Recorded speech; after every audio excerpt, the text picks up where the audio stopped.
We're continuing from the MIDI setup chapter and moving on to audio setup. Make sure you're in the device setup window by selecting device setup under the devices menu. Clicking on VST audio systems, we can pick our audio driver. Whether you're on a Mac or PC, the best choice is the ASIO driver for your audio card. If your audio card does not have an ASIO driver, you can use the DirectX or Multimedia driver, or Core Audio on the Mac. Once the driver is picked, you can choose whether Cubase will release the audio driver when Cubase is not the program in the foreground, or when it's in the background. Let's say we have two audio programs that are sharing audio drivers. We can set each of them releasing the audio driver in the background so that when a program is the chosen front one, that's the program that has access to the audio driver. You'll find that some audio drivers can do this very easily, and some that are not very forgiving. You'll also find that some audio programs will not let go of the audio driver. Experiment if your audio driver or other programs are capable of this. If you are concerned with stability, leave this one unchecked. This section tells me the total input and output latency. Latency is the time between the moment that Cubase sends out the data and the data actually reaches the output. The latency is usually set by an external software control panel that comes with your audio card. We'll take a look at that in a second. Just below that, we have the sample rate that the audio card is set to. The higher the sample rate, the lower the latency. However, many people leave the sample rate at 44.1 for convenience sake. There are some extra items in the Advanced Options window that you can read up on by pressing Help here. Everything is well explained. Almost 99% of the time, you won't need to change any of these settings. I will, however, give you some helpful hints right now. If you ever mess up these settings, you can just hit the Set to Default. When you run Cubase, there are several processes that are fighting for access to processor time in your computer.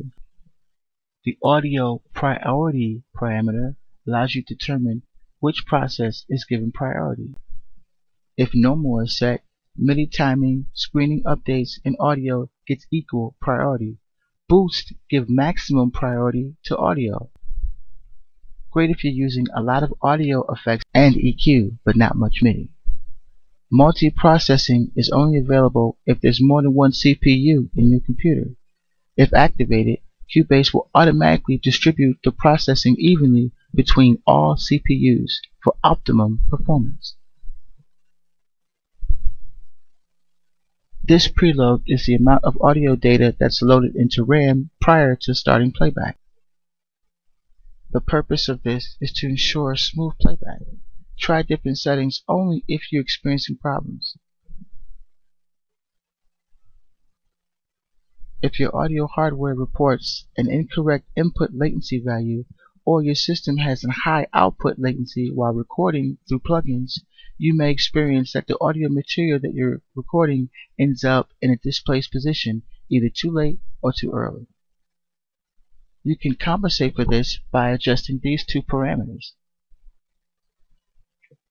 By deactivating Adjust for Record Latency, you instruct Cubase not to use its plugin delay compensation feature.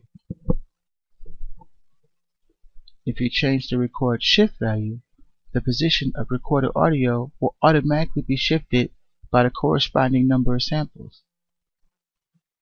Positive value shifts forward, negative value shifts the position backwards.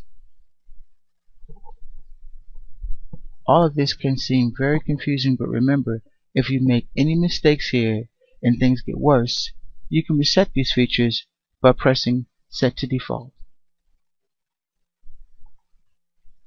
Since we chose the audio driver here, the name now appears below VST Audio Systems. If you've made changes to the VST audio system, Cubase may ask you to apply them. This looks similar to the MIDI port setup page we saw earlier. It lists our audio ins and outs by colors. We can change their names here and decide if we want them to be visible or not. If we never use certain ins and outs, we may as well make them visible. The state column shows you if the ins or outs are being used in the current project. A reason you might want to deactivate inputs and outputs is to make your life easier.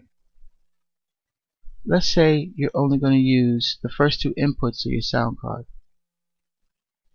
You could turn off all the other inputs.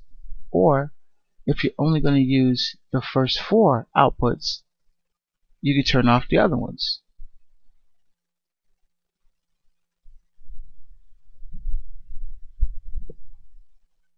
What's available under clock source depends upon your audio hardware. There could be options like internal, which would refer to the internal clock in your audio card.